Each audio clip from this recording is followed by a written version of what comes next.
ईश्वर के सभी प्रिय भक्तों को मेरा सादर प्रणाम। स्पिरिचुअल एंड इनर पीस में आप सभी का स्वागत है।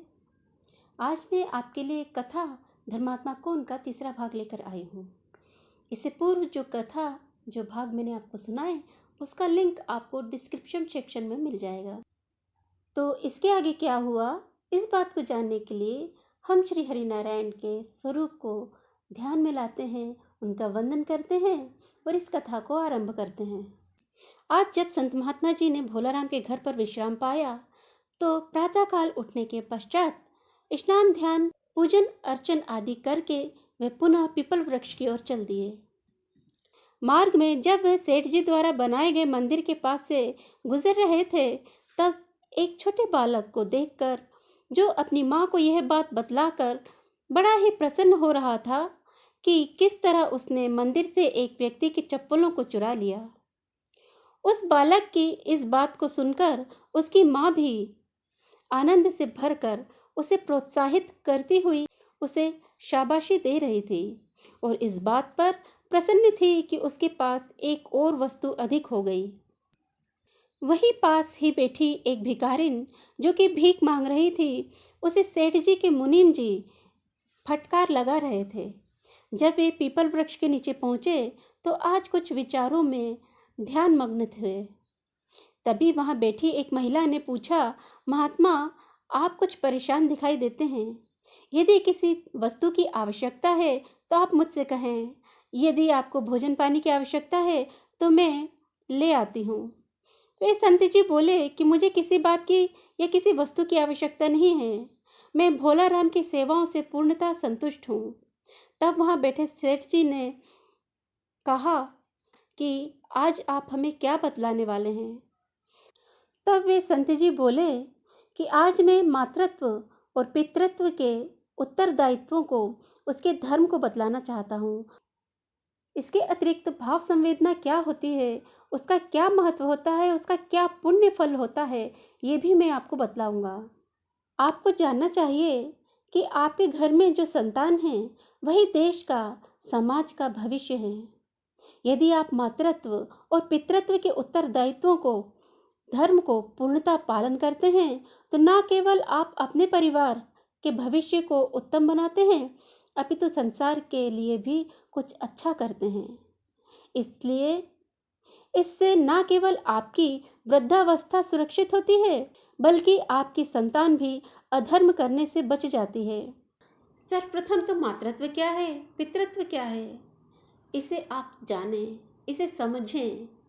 केवल बालक को सुरक्षित जन्म दे देना, उसका पालन पोषण करना, उसे हर तरह की सुविधाएं उपलब्ध कराना, उसकी सुखी और स्वस्थ जीवन के लिए हमेशा प्रयासरत रहना ही पर्याप्त नहीं होता है, अपितु उसमें अच्छे संस्कारों को डालना, अपने उत्तरदायित्वों के प्रति न केवल जागरूक बनाना बल्कि उसके उत्तरदायित्वों के पालन के लिए उचित और उत्तम मार्गदर्शन करना भी आपका ही उत्तरदायित्व है। यदि आप इस कार्य को ठीक तरह से नहीं कर सके तो इसके दुष्परिणाम न केवल आपके लिए बल्कि आपकी संतान के लिए भी घातक हो सकते हैं, जिसका दुष्प्रभाव, जिसका बुरा प्रभाव संपूर्ण समाज पर पड़ सकता है। इसे समझाने के लिए आज मैं आपको एक कहानी सुनाता हूँ। तो आइए आप सभी विराजें और इस कहानी को सुने। बड़े ध्यान से सुनिए, ये अत्यंत ही महत्वपूर्ण विषय है, क्योंकि यदि आपने इस धर्म का पालन कर लिया तो समझिए आपने धर्म का बहुत बड़ा कार्य कर लिया। तो जानिए, एक बार एक बड़ा ही कुशल चोर, जिसे पकड़ पाना अत्यंत ही कठिन कार्य था, उसे अपनी चातुरी पर पूर्ण विश्वास था कि उसे कभी कोई पकड़ ही नहीं सकता, क्योंकि बालपन से ही उसके माता पिता ने उसे चोरी डकैती में निपुण बना दिया था।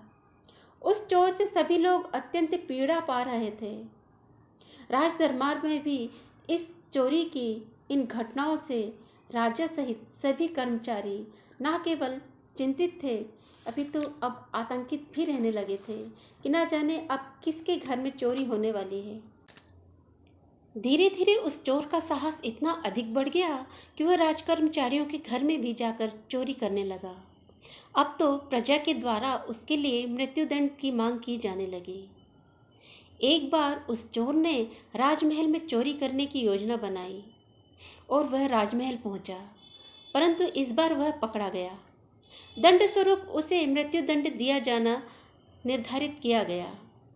जब उससे मृत्युदंड के समय उसकी अंतिम इच्छा पूछी गई, तब उसने कहा कि मैं अंतिम बार अपने माता पिता के पास जाना चाहता हूँ और कृपा करके आप मेरा केवल एक हाथ जंजीरों से मुक्त कर दीजिए। उसकी अंतिम इच्छा को पूर्ण करने का समाचार संपूर्ण राज्य में फैल गया कि एक चोर अपने माता पिता से कितना अधिक स्नेह करता है।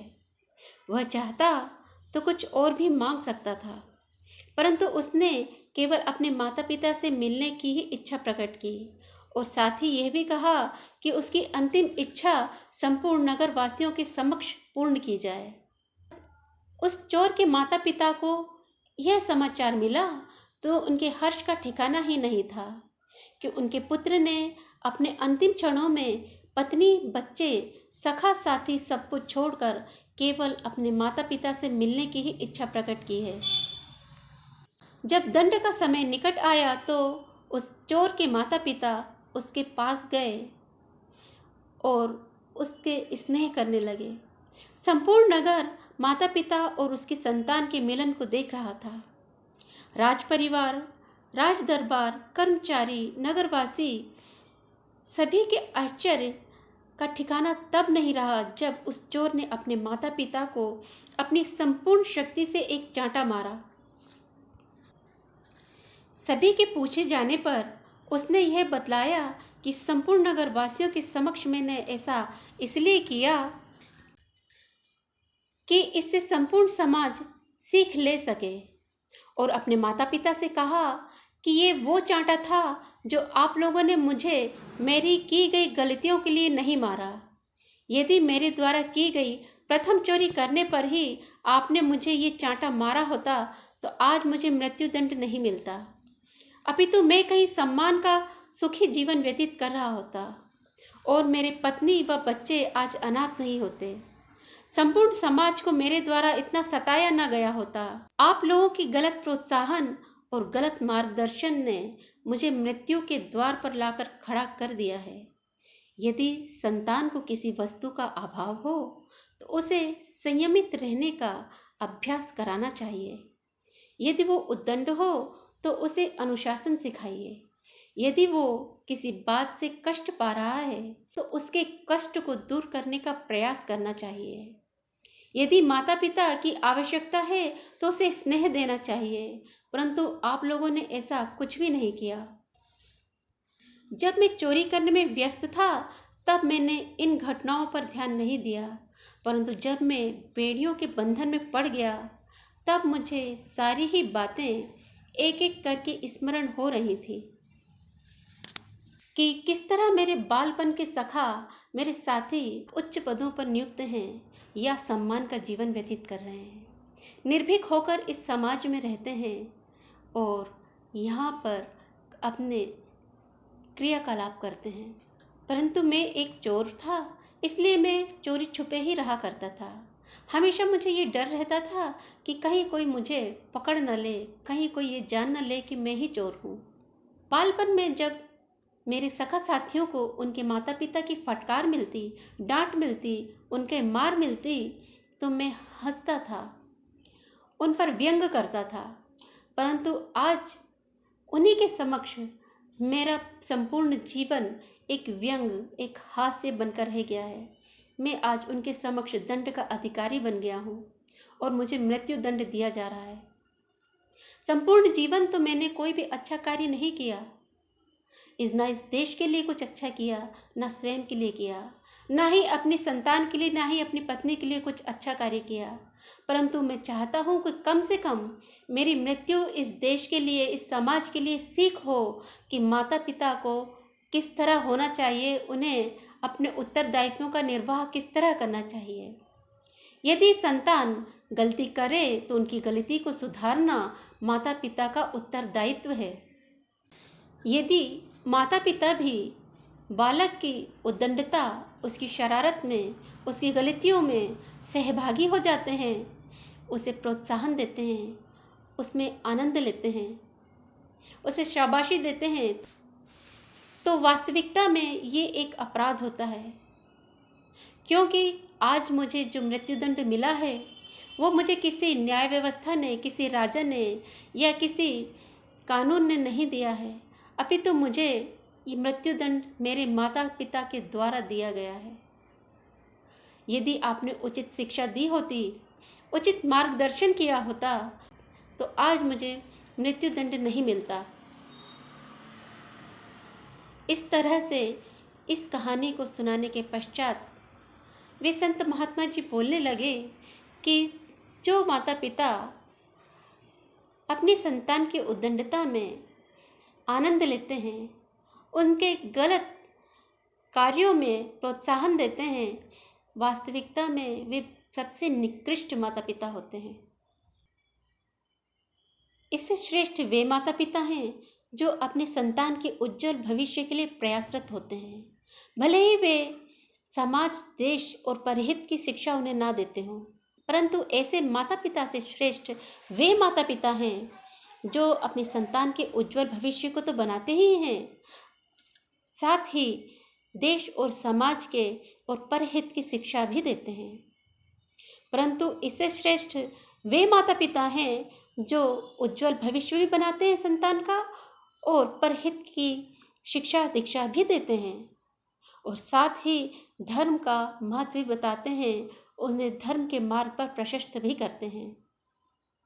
और सर्वोत्तम वे हैं जो इन सब गुणों को देने के बाद इस लोक और परलोक के दोनों के सुधार के लिए प्रयासरत रहते हैं, अपनी संतान के न केवल उज्जवल भविष्य के लिए, लोक हित के लिए, अपितु उसके परलोक हित के लिए भी प्रयासरत रहते हैं। तो इस तरह से अपने उत्तरदायित्वों को निभाएं और अपने मातृत्व और पितृत्व के भाव को पूर्ण करें। परंतु ये भाव केवल यहाँ आकर ही समाप्त नहीं हो जाता है कि ये कार्य आप केवल अपने संतान जिसे आपने जन्म दिया है उनके लिए करें। आप इस स्तर से थोड़ा और ऊपर उठें, किंचित और प्रयास करें।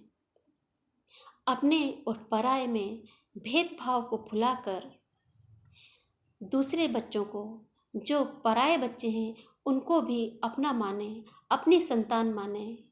उनका भी पालन पोषण के लिए पूर्ण प्रयास ना कर सकें तो कुछ सहयोग अवश्य करें, और न केवल मानव जाति के लिए अपितु आप संपूर्ण प्राणी जगत के लिए यदि ये भाव रखते हैं तो विश्वास मानिए कि मातृत्व और पितृत्व का भाव आप में पूर्ण रूप से समाहित है। उसमें किंचित मात्र भी कोई क्लेश नहीं है, कोई दोष नहीं है, ना ही कोई कमी है। मेरी इच्छा है कि आप सभी मातृत्व और पितृत्व के ऐसे भाव को प्राप्त करें जो सर्वश्रेष्ठ है, जो देवतुल्य है, वो भाव जो जगत जननी में है, वो भाव जो जगत पिता में है। मेरे कहने का उद्देश्य ये नहीं है कि आप स्वयं को ईश्वर समझें, जगत पिता समझें या जगत जननी समझें, परंतु आप अपने आप को, स्वयं को उनका एक अंश समझें और इस नाते आप उनके गुणों को धारण करें। इस तरह से मातृत्व और पितृत्व के भाव को, उस उत्तरदायित्व को, जो कि इस संपूर्ण संसार में सबसे बड़ा धर्म होता है, यदि इस धर्म को लोगों ने ठीक तरह से निभा लिया तो समझ लीजिए हमारा देश, हमारा राष्ट्र, हमारा संसार आधे से ज़्यादा कुशल और सुदृढ़ हो जाएगा, धर्म की स्थापना का आरंभ हो जाएगा। तो इसके आगे संत महात्मा जी ने क्या कहा, क्या बतलाया, इसके आगे की कथा हम अगले वीडियो में जानेंगे। तब तक के लिए आप मुझे आज्ञा दें।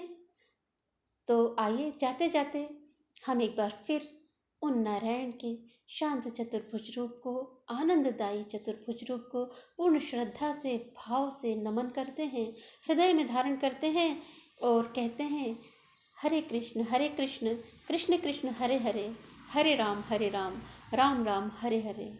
जय श्री कृष्ण, जय श्री राधे। नमस्कार।